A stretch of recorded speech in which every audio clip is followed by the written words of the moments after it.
Delays are happening on Sydney's rail network from today as the RTBU and state government remain at loggerheads over ongoing pay disputes. The union is demanding a 32% pay rise over 4 years, despite the government only offering 15% over 4 years.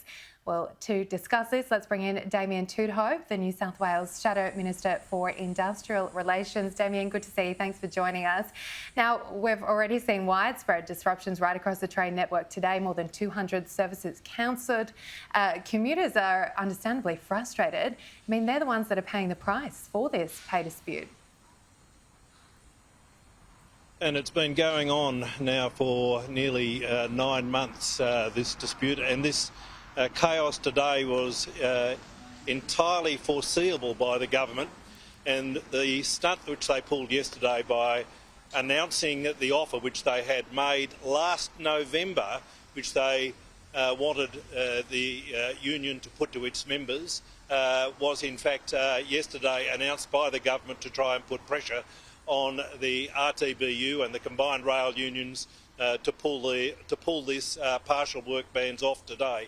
It was unsuccessful, and in fact, in many respects, the manner in which the government and the minister have handled this dispute is one which is in fact chaotic and demonstrates that it is a government incapable of entering meaningful negotiations to ensure that rail services run.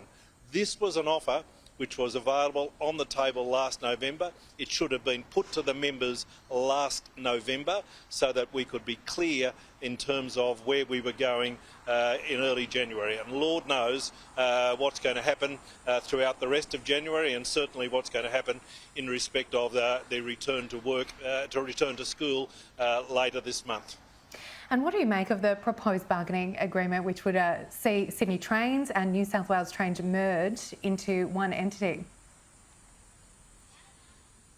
Well, in fact, that is part of what the government has put on the table. That, in fact, was put on the table before Christmas and was part of the negotiating process. And what, in fact, has occurred in relation to that is that the union appears to have rejected the conditions attached to that, because the government has flagged that there will be regional jobs which will be lost as a result of that merger, and to ask the unions to accept a pay offer which would involve some of their colleagues losing their jobs, and that at the moment is unspecified, appears to be unacceptable to them. But let me make this point. The government before Christmas was absolutely committed to ensuring that industrial action was avoided. They went to the Fair Work Commission and made an application under Section 424 of the Fair Work Commission Act, and they demonstrated, or sought to demonstrate to the Fair Work Commission, that there will be significant damage to the New South Wales economy. Why did they withdraw that action? We would not be here today if in fact there had been a hearing of that application and orders had been made by the Commission requiring the parties to arbitrate and suspending all protected industrial action. The government abandoned that approach because they got a short-term sugar hit because the New Year's Eve celebrations were able to take place.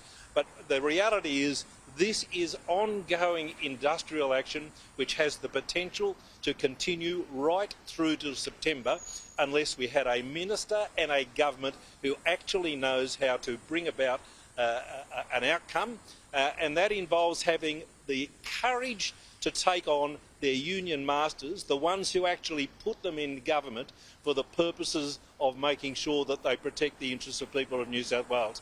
It is demonstrably clear that this is a government that doesn't want to take on their union mates, and certainly they don't want to get into a situation that their pre-selections are threatened as a result of action which they are taking. But there are clear remedies available to the government. They just will not take those steps.